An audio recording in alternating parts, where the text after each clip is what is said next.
नमस्कार प्यारे बच्चों, मैं अभिषेक गुप्ता एक बार फिर से आपके अपने online YouTube channel Gupta coaching classes पर आप सभी का हार्दिक स्वागत अभिनंदन करता हूं। बच्चों, जैसा कि अब आपको पता हो गया है कि आपके क्लास 12 का एग्ज़ाम होगा। अभी तक बहुत डाउट थे कि एग्ज़ाम होगा कि नहीं होगा, लेकिन अब सेवा चयन बोर्ड ने ये पूरा क्लियर कर दिया है कि आपका एग्ज़ाम होगा। जुलाई के दूसरे सप्ताह से आपके एग्ज़ाम करवाने की तैयारी है और लगभग आपका एग्ज़ाम जुलाई के दूसरे सप्ताह से स्टार्ट हो जाएगा। लेकिन बच्चों, जो एग्ज़ाम का आपका पैटर्न है वो थोड़ा सा चेंज हुआ है। पैटर्न क्या चेंज हुआ है? जैसे आपको जो 70 नंबर का क्वेश्चन पेपर रहता था उसमें चेंजिंग की गई है और अब आप इसमें से 3 ही क्वेश्चन के आंसर देने हैं।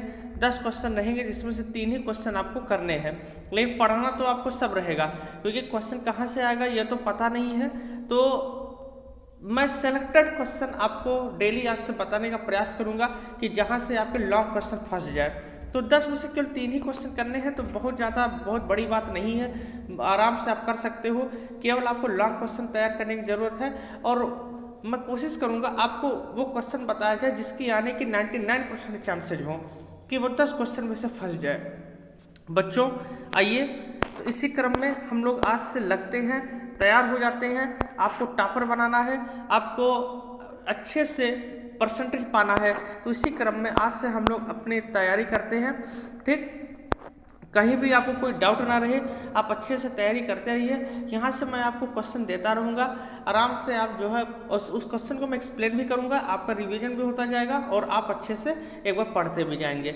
और मेन आपको केवल फोकस करना है लॉन्ग क्वेश्चन में, केवल आप लॉन्ग क्वेश्चन फोकस कीजिएगा, वही लॉन्ग क्वेश्चन ही आएगा। आइए चलिए, तो बच्चों देखिए, जैसे कि पहला क्वेश्चन मैं आप लोगों को बता रहा हूँ। जो पहला क्वेश्चन आपके सामने है वो इस तरीके से है।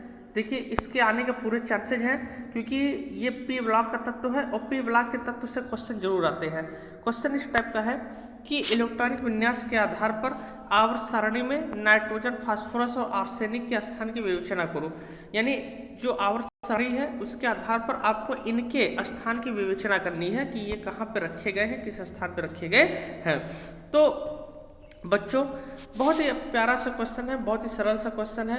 ये पी ब्लॉक के तत्व से है और पी ब्लॉक से क्वेश्चन आने की पूरी संभावना रहती है, क्योंकि पी ब्लॉक से मैंने आपको बताया भी था 7 नंबर के क्वेश्चन आते हैं, तो इसके चांसेज रहते हैं पी ब्लॉक से कि हाँ ये क्वेश्चन आ सकते हैं। कुछ नहीं करना रहेगा आपको अगर इस टाइप का कोई भी क्वेश्चन आएगा, लेकिन आप ध्यान दीजिएगा मेरे बच्चों, अब आपको क्वेश्चन लॉन्ग में लिखना है।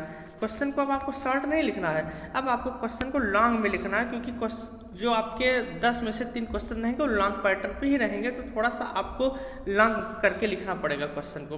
1.5 घंटे का टाइम है, 3 ही क्वेश्चन लिखने हैं, बड़े आराम से आप कर सकते हैं, कोई बहुत बड़ी बात नहीं है। आइए, तो देखिए कैसे आपको लिखेंगे। इस टाइप का अगर क्वेश्चन आएगा तो आपको कुछ भी नहीं करना है। आप पहले क्या करना, पहले सीधे सीधे, चूंकि इलेक्ट्रॉनिक विन्यास कर रहा है, ये तो कहा नहीं कि उपस्थित बताइए, तो सीधे इलेक्ट्रॉनिक विन्यास आप पहले कीजिए। इलेक्ट्रॉनिक विन्यास में, लेकिन अगर आपको क्वेश्चन को लॉन्ग करना है तो आप ये लिख सकते हैं कि ये जो नाइट्रोजन, फास्फोरस, आर्सेनिक है, ये सब मेंडलीव के आवर्त सारणी के वर्ग 15, मेंडलीव के आवर्त सारणी के वर्ग 15 के तत्व हैं। चूंकि इनमें नाइट्रोजन जो होता है वो सबसे हेड है, इसलिए इसे हम कहते हैं नाइट्रोजन परिवार के तत्व। इन्हें कौन से परिवार के तत्व कहेंगे? इन्हें हम कहेंगे नाइट्रोजन परिवार के तत्व। और आप ये भी लिख सकते हो कि इन्हें नाइट्रोजन परिवार के तत्व तो कहते ही कहते हैं, साथ में इनको हम निक्टोजन्स भी कहते हैं। इन्हें साथ में हम निक्टोजन्स भी कहते हैं, निक्टोजन्स, या इसी को निकोजन्स भी कहते हैं। मैंने आपको नोट्स में लिखवाया हुआ है, बहुत अच्छे तरीके से आप देखेंगे, अगर आपको याद होगा मैंने इस टाइप से आपको लिखवाया हुआ है। ये आप इसलिए लिख दीजिएगा थोड़ा सा क्वेश्चन को लॉन्ग करने के लिए, ठीक ना। ये आवर्त सारणी में वर्ग 15 के तत्व हैं। वर्ग 15 के तत्व होने के कारण इसमें नाइट्रोजन सबसे हेड है, इसलिए इसे हम नाइट्रोजन परिवार के तत्व कहते हैं, और इन्हें निक्टोजन्स या निकोजन्स भी कहा जाता है। उम्मीद करता हूँ यहाँ तक की बातें आपको क्लियर हो गई होगी। देखिए, मैं क्वेश्चन पैटर्न बता रहा हूँ आपको कैसे लिखना है क्वेश्चन को जो है। फिर आप क्या करोगे, फिर आप इलेक्ट्रॉनिक विन्यास करेंगे। तो इलेक्ट्रॉनिक विन्यास में आपको क्या क्या करना है, देखिए, जैसे नाइट्रोजन, फास्फोरस, आर्सेनिक की बताना है इलेक्ट्रॉनिक विन्यास, तो आप लिखिए यहाँ नाइट्रोजन, फिर लिखेंगे फास्फोरस, फिर लिखेंगे आर्सेनिक। अगर क्वेश्चन में मान लीजिए नहीं पूछा है तो कोई बात नहीं, लेकिन अगर आप लिखना चाहो तो और लिख सकते हो SB और BI। अब ये भी लिख सकते हो, इसमें कोई दिक्कत वाली बात नहीं है। आप ये भी लिख सकते हैं जो है एसबी मतलब एंटीमनी, बीआई माने बिस्मथ। तो अच्छा, अब क्या करोगे इसके बाद? अब इसके बाद आप क्या कीजिएगा मेरे बच्चों, सबके लेटर सबका प्रोडक्ट कमा ले दीजिएगा। नाइट्रोजन का 7, फास्फोरस का 15, आर्सेनिक का होता है 33, एंटीमनी का होता है 51 और बीआई का होता है बिस्मथ का 83। ये कर दीजिएगा। ये केवल एक रिवीजन क्लास में आप लोगों के लिए चला रहा हूँ, केवल आपका एक थोड़ा सा रिवीजन होता है, आपका जो माइंड मेकअप है थोड़ा सा, क्योंकि 1-2 महीने आपने पढ़ा नहीं होगा या आपके दिमाग में डाउट रहा होगा पेपर हो कि ना हो, लेकिन थोड़ा सा 1 महीना अगर आपको ऐसा चलता रहेगा, थोड़ा सा आपका माइंड जो होता है उस हिसाब से मेकअप हो जाएगा, उस हिसाब से आपकी माइंड तैयार हो जाएगा कि हाँ हमें पेपर की तैयारी करनी है, किस तरीके से करनी है। अब देखिए नाइट्रोजन मैंने आपको बताया था। अब देखो 51-83 का लेटर विन्यास नहीं करना है, बहुत आसान से मैंने आपको ट्रिक बताया था। नाइट्रोजन होता है तो देखिए 1s2, 2s2 और 2p3, 2 तो 4, 4 3 7, ये नाइट्रोजन का हो गया। अब फास्फोरस का क्या करना है, इसके लिए आप क्या करो, मान लीजिए अगर करना चाहते हो लेटर विन्यास करो, नहीं करना चाहते तो कोई बात नहीं। जैसे यहाँ पे 2s2 2p3 है, यहाँ पे कर दीजिएगा 3s2 3p3, यहाँ कर दीजिएगा 4s2 4p3। याद कीजिए मैंने इस तरीके से आपको बताया था। यहाँ कीजिएगा 5s2 5p3 और ऐसे ही नीचे लिखेंगे 6s2 और 6p3। ये आपका हो गया इलेक्ट्रॉनिक विन्यास। तो आप क्या लिखोगे, अब ये लिखोगे कि इस वर्ग के सभी तत्वों का जो इलेक्ट्रॉनिक विन्यास होता है वो NS2 NP3 होता है। क्या होता है? NS2 NP3। आप ये लिखेंगे इस वर्ग के सभी तत्वों का जो इलेक्ट्रॉनिक विन्यास होता है वो क्या होता है मेरे बच्चों, NS2 NP3 होता है। जहाँ n बराबर तो आप लिखोगे n बराबर 2, n बराबर 3, n बराबर 4, n बराबर 5, n बराबर 6। आप ये लिख सकते हैं कि इस तत्वों के, इस श्रेणी के जो तत्व हैं उन सबका इलेक्ट्रॉनिक विन्यास NS2 NP3 होता है। क्लियर हो गया? और आप थोड़ा सा क्या करेंगे, इसका परमाणु क्रमांक जरूर याद कर लीजिएगा कि परमाणु क्रमांक कैसे क्या क्या होता है। और एक का ही आपको क्या करना है इलेक्ट्रॉनिक विन्यास, बाकी आंख बंद करके आप आराम से लिख दीजिएगा। खाली 2, 3, 4, 5, 6 इस तरीके से आप बढ़ाते हुए चले जाइएगा, बस आपका क्लियर हो जाएगा। क्लियर हो गया? आप लिखो कि इस वर्ग के सभी तत्वों का जो इलेक्ट्रॉनिक विन्यास होता है वो NS2 NP3 होता है। और किस तरीके से होता है आप इसको बता सकते हैं इस तरीके से। तो ऐसे ही क्वेश्चन आपको करने हैं और इस टाइप के क्वेश्चन आपको नोट्स में लिखवाया गया है। लेकिन मैं यहाँ पे थोड़ा जो मुझे बहुत इंपॉर्टेंट लग रहे हैं, क्योंकि अब 10 क्वेश्चन है तो उसमें से जो सबसे बेस्ट इंपॉर्टेंट लग रहे हैं वो क्वेश्चन मैं आप लोगों के बीच में लाऊंगा। आप अच्छे से एक बार रिवीजन के तौर पर खाली देख लीजिएगा वीडियो को, और आप पढ़ने में यकीनन बहुत अच्छे हैं, आपका अच्छा परसेंटेज आएगा, ये मुझे यकीन भी है।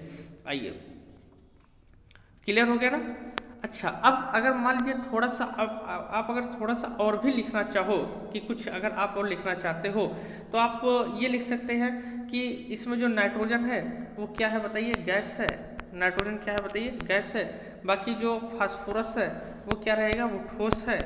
अवस्था अगर लिखना चाहो तो आप ये लिख सकते हो कि नाइट्रोजन गैस रहेगा, फास्फोरस ठोस रहेगा, और बाकी और भी जो तत्व हैं वो भी क्या रहेंगे बताइए, ठोस अवस्था में रहते हैं। और भी इसके जो तत्व हैं वो सब किस अवस्था में रहते हैं, तो आप कहोगे सर वो सब ठोस अवस्था में रहते हैं। अगर आप थोड़ा सा क्वेश्चन को और लॉन्ग करना चाहो तो आराम से एक आध लाइन में आप ये भी लिख सकते हो। ये मत सोचिएगा क्वेश्चन में नहीं पूछा गया तो हम ना लिखें। अगर आप क्वेश्चन में लिखना चाहें तो आप लिख सकते हैं, कोई बहुत बड़ी बात इसकी नहीं है। क्लियर हो गया ना? चलिए, और बाकी अगर आप और इसमें अगर कुछ इंक्लूड करना चाहें तो आप ये भी लिख सकते हैं कि इसमें जो नाइट्रोजन होता है, नाइट्रोजन इसके 2 अप्रूफ होते हैं, अल्फा नाइट्रोजन और बीटा नाइट्रोजन। साथ में जो फास्फोरस होता है इसके भी कई अप्रूफ हैं, जैसे सफ़ेद फास्फोरस हो गया, लाल फास्फोरस हो गया, पीला फास्फोरस हो गया। अगर आप लिखना चाहो तो आप ये भी लिख सकते हो कि इसमें जो है इनके इतने अप्रूफ होते हैं। बस इसके अलावा आपको कुछ भी लिखने की जरूरत नहीं है, क्योंकि क्वेश्चन पूछा गया था तो थोड़ा सा आपने लॉन्ग कर दिया है। देखिए, थोड़ा सा आप सबसे बेस्ट लिखिए, बात समझ में आ रहा है ना। जैसे मान लीजिए बच्चे क्या करते हैं, क्वेश्चन दे दिया कि नाइट्रोजन फास्फोरस आर्सेनिक का इलेक्ट्रॉन विन्यास कीजिए, खाली वो इलेक्ट्रॉन विन्यास करके छोड़ देते हैं। लेकिन अगर आपको सबसे अलग लिखना है, सबसे हटकर लिखना है, तो थोड़ा सा आपको कुछ अलग लिखना पड़ेगा, कुछ आपको इंक्लूड करना पड़ेगा, कुछ ऐसी चीज़ें जोड़नी पड़ेगी जिससे एग्जामिनर की नज़र पड़े और आपको बेस्ट मार्क्स मिले। अगर क्वेश्चन मान लीजिए 7 नंबर का है तो 7 में 7 नंबर आपको एग्जामिनर देने के लिए मजबूर हो जाए, आपको इस तरीके से लिखना है। ठीक, तो चलिए इसी टाइप से क्वेश्चन मैं आपके लिए डेली लाता रहूँगा, और भी क्वेश्चन मैं धीरे धीरे बढ़ाता रहूँगा, और भी क्वेश्चन जो मुझे बहुत इंपॉर्टेंट लगेगा मैं आपके बीच में लाता रहूँगा। बाकी आप लोग भी क्या करते रहिए, अनसॉल्व करिए, अनसॉल्व से लॉन्ग क्वेश्चन कीजिए, और कोई भी क्वेश्चन अगर फंसे तो आप जरूर क्वेश्चन को जो है पूछिए। ठीक, तो चलिए आज इतना ही करते हैं, बाकी फिर हम बहुत सारे क्वेश्चन आपके बीच में लाएंगे, बहुत सारे प्रैक्टिस आपको कराते रहेंगे। फिर मिलेंगे एक नई ऊर्जा के साथ, एक नए उत्साह के साथ। तब तक आप तैयारी करते रहिए। बहुत बहुत धन्यवाद।